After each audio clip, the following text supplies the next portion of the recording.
Magandang gabi po. Ngayon po ay meron tayong reaksyonan. Ito po ay yung video ni Goosebumps. Napaka-creepy at nakakatakot. Paki-subscribe niyo po si Goosebumps. Napakaganda po ng mga content niya. At sabi ko nga nakakatakot. So, Goosebumps, paggamit mo na ng video mo. Top 5 ghosts caught on tape. Invisible customer. Si Johan ay isang empleyado na nagtatrabaho sa bike shop sa Mexico. Noong umaga na yun, siya ang nakaschedule na magbukas ng shop. Kakatapos lang umulan at makulimlim ang panahon, kaya wala pang customer sa shop ng oras na yun. Makikitang siya lang mag-isa sa loob at habang siya ay nag-aayos ng mga paninda nila, may nararamdaman siyang humila ng damit niya. Chinek niya ang kanilang CCTV para imbestigahan ang nangyari. At ito ang kanyang nakita.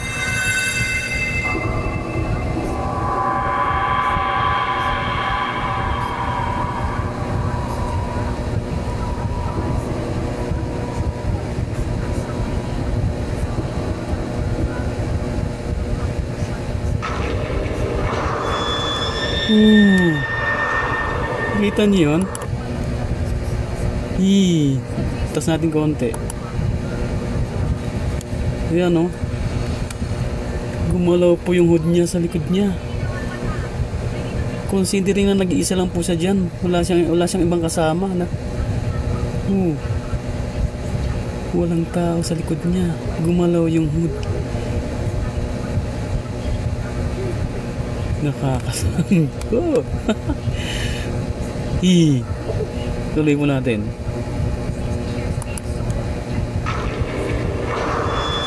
Yun Tahimik si Johan na nagtatrabaho at busy siya sa pag-ayos nang bigla na lang may humila sa hood na kanyang suot. Unti-unting gumalaw mag-isa ang kanyang hood na para bang may tao pumahatak dito. Sabi niya sa CCTV parang bahagya lang itong gumalaw, pero ramdam na ramdam niya ang paghatak dito. Kaya napalingon agad siya sa likod niya nang maramdaman niya to. Pag zoom out ng camera, you can see na wala siyang ibang kasama. Kahit naman ako kung ako'y nandyan talagang maglilingon talaga ako dahil nakaramdam nga ako na merong humatak sa likod ko sa hood ko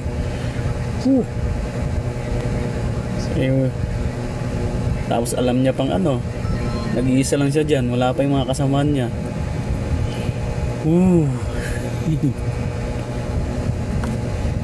Tuloy Sa shop, palaisipan pa din sa kanya ang nangyari hanggang ngayon. The school restroom. Ang video inyong mapapanood recorded sa loob ng isang paaralan sa US. This video was filmed by a male student who attends the school. Isang araw, tumakas siya sa kanilang klase at nagtago siya sa banyo ng paaralan.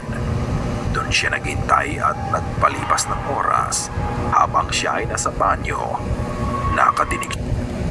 Napakalawak ng banyo ito, ang laki. Kahit walang nakakatakot dyan, makakaramdam ka ng takot. Lalo kung nag-iisa ka lang. Tapos gabi pa.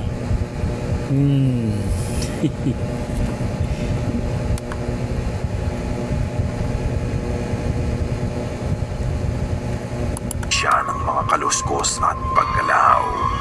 Mabilis niyang tinignan ang kanyang paligid pero wala siyang nakitang pumasok sa banyo. Nakaramdam siya ng kaba sa nangyari at dito niya inilabas ang kanyang cellphone para mag-record. Nah, y'all ever been in a bathroom skipping alone, bro? This shit is crazy. I'm in here, bro, just alone, and it's like mad. Uy, dahan-dahan naman ang paling. Kung dyan, pabigla-bigla. Okay, tuloy natin. Like, what if there was some monster or some shit just pop up on me? That shit would be crazy, bro. So I don't know. Like, there's nobody. Wag kang silip ng silip. Nako. Mamaya kasi silip mo, iba makita mo dyan. Hindi ka nice ang mga silip mo dyan. Nako po. Baka lalo kang hindi makagalaw dyan. Pero ang tapang niya. Tapos considering na babae pa yon. Nag-iisa lang siya dyan sa loob. Tuloy. You can come out. I don't even know, bro, but yeah, there's nobody right here, bro. But this shit's crazy, bro. I don't know, but that shit's mad weird. Napansin nyo? Bumukas yung pinto ng isa sa mga cubicle. Wala naman tao. Sabi nga wala siyang kasama. Nag-isa lang siya sino yung bumukas ng pinto? Tuloy. What the fuck? When he checked the stalls in the restroom, you can see that they were all empty. However, wala pagbalik naman niya tao sa malapit loob. sa pinto ng banyo, ang stall sa dulo na dapat ay walang tao, bigla na lang may nagtulak pabukas nito. Sa pagbukas ng pinto ng stall, makikita ang maabong kulay na kamay. Oo nga may kamay nga.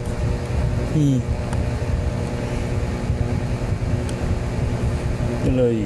Ito ay mabilis na bumalik sa banyo. Pagkatapos noon, isang mukha ang sumilip at ito ay sandaling Oo nga, may mukha nga sumilip.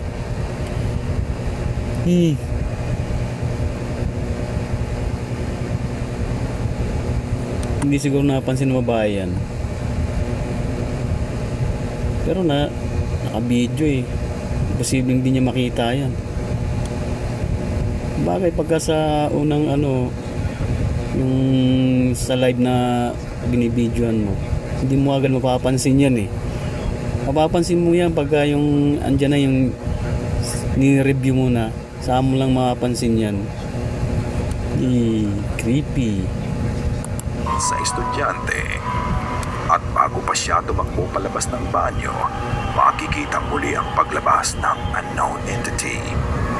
Ito lang ang nag-iisang post niya sa kanyang page at hindi na natin alam kung ano pa ang mga sumunod na nangyari. Ano sa tingin niyo ang nakita ng estudyante at bakit lumabas ang strange entity sa banyo? Ikaw na ang humusga. Ano sa tingin nyo? Legit kaya? Pero kung akong tatanungin, dahil wala naman akong ibang napansin dyan. Wala namang ibang kasama siya. Posibleng hindi. Legit yung nakita dyan. Yung nagparamdam na yun. Yung mukha. Kayo po, ano nyo? Basta ako naniniwala ako doon na meron talaga nagpakita yung mukha na yun. Okay, tuloy po natin. Apartment Orb. Ang nag-post ng video na ito ay kakalipat lamang sa bagong apartment niya.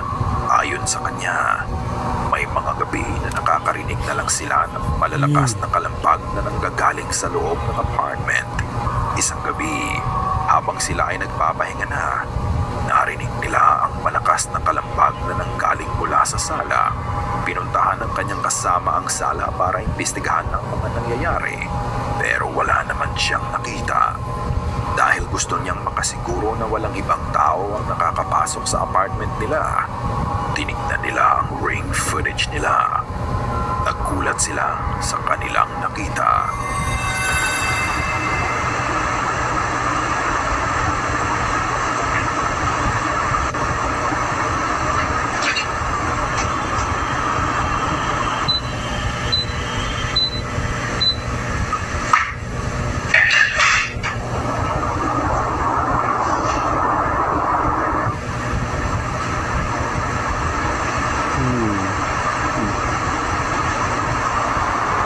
Uy, ano yun?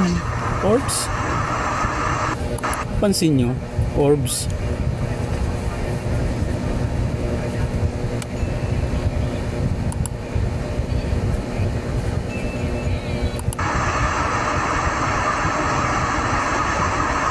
Ayan o.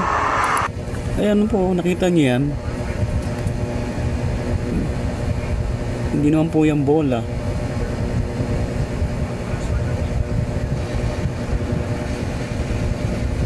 Saan galing yan? Tuloy.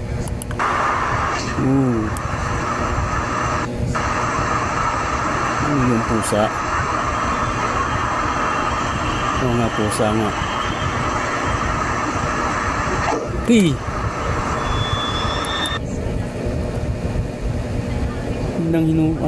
Parang hinigop yung pusa ah.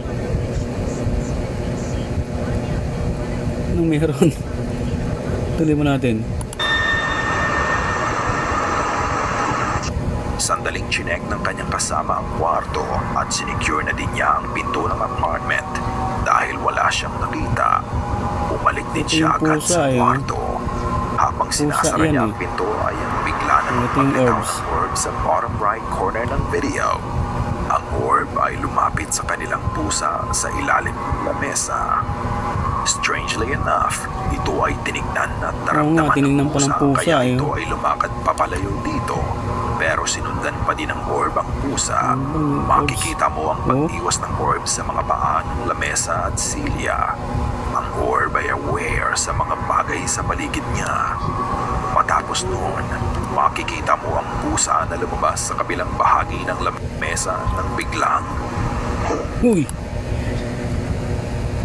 Hinila yung pusa. Pero imposible namang mayroong hihila dyan dahil sa ilalim yan eh. Ang liit lang ng espasyo niya para magkaroon ng hihila dyan sa ilalim. Kung sa likod naman wala oh. Walang espasyo. Nakadikit na nga sa dingding yata yung ano eh. Yung ano ba to? Cabinet. Tuloy. Ang pusa ay bigla na lang nawala sa frame na parang humigop nito. Nawala eh. Parang Kasabay nito ay ang hinigop. malakas na kalampag Parang may maririnig. humil, oh. Bukod doon, may maliit na ilaw din ang bahagyang nabuo sa likod ng computer monitor. Ayon sa uploader ng video, ang kanilang apartment ay dating clinic bago ito gawing apartment I complex. see. Kaya naman pala eh.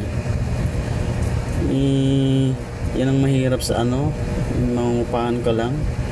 Kasi hindi mo alam yung history ng apartment na o bahay na nilipatan mo, yung upahan mo.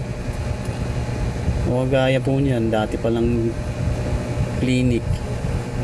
O pwedeng lying in yan.